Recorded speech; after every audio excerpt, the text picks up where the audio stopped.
Here with Andre de Grasse after a big announcement that the track and field is coming back to Toronto in 2018. In the press conference, it was mentioned that you had raced the last time there was track and field at Varsity Stadium in Toronto. Can you take us back? Tell us a little bit about what that was like. It's a very different point in your career, right?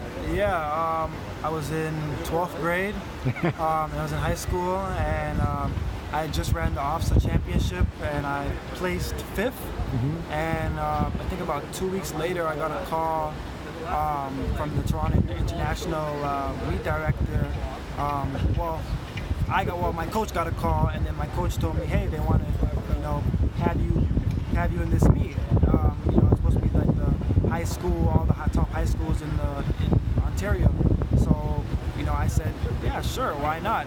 Where is it? And then he said, it's at Varsity Stadium. It's coming up, so I'm going to get you ready for it. And, I think we had like a week notice before.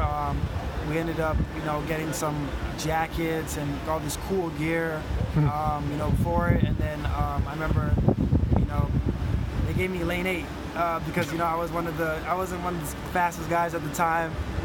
So I mean, it was, my coach just told me, hey, you're in lane 8, just go out there and run. Don't focus on anybody else. And I crossed the line, and I didn't even know I actually even won. I looked up at the Varsity Stadium scoreboard, and I saw that I ran a personal best, and it was 10:59. So it's pretty cool. And it's the same guys that had beat me at the OFSA championship. I just beat all of them. So, and I was only maybe 2 months into track and field at the time.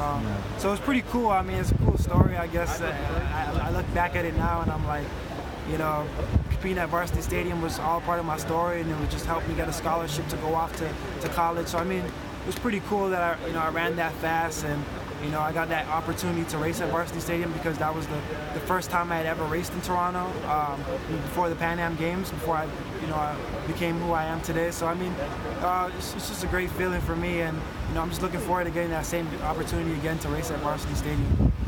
So it's coming up next August. You're definitely going to do it. You're committed to doing it.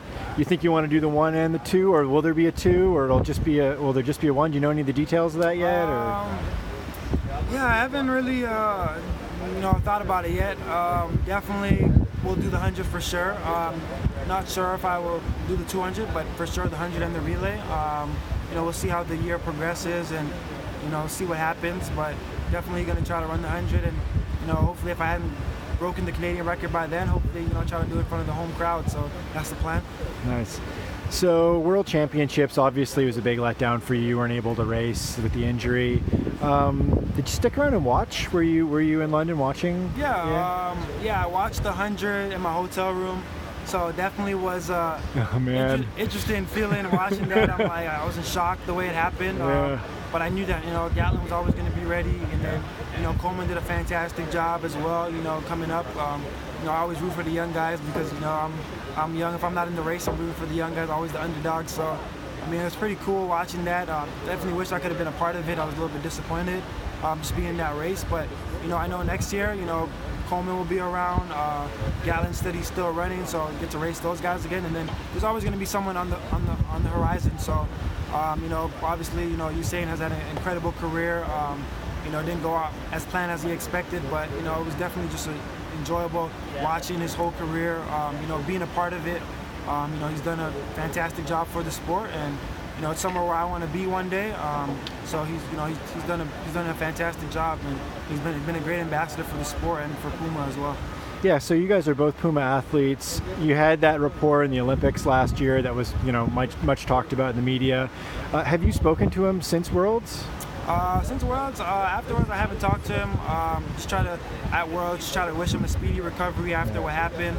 But I've been so busy myself that haven't had a chance to really see him or talk to him. But definitely maybe when we have another Puma appearance and I see him, yeah, for sure I'll talk to him and see what he's up to. But I know the media try to play it a lot with the big brother, little brother, but we're just competitors. So it was pretty cool hearing about that and laughing about it with my family and friends.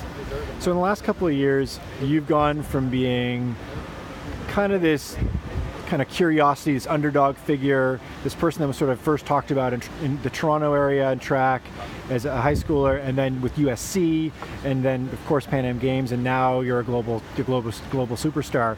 What's been the toughest thing in that transition from being like a normal person to being a celebrity?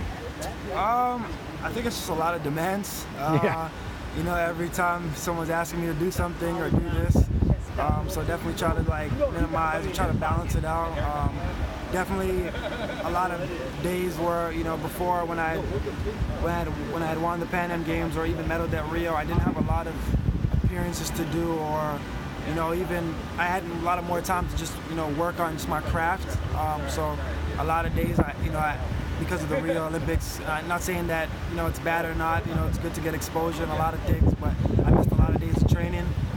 So this year I definitely just want to try to balance it and try to get back to, you know, just working on my craft, you know, trying to be the best version of myself and, you know, get to where I want to be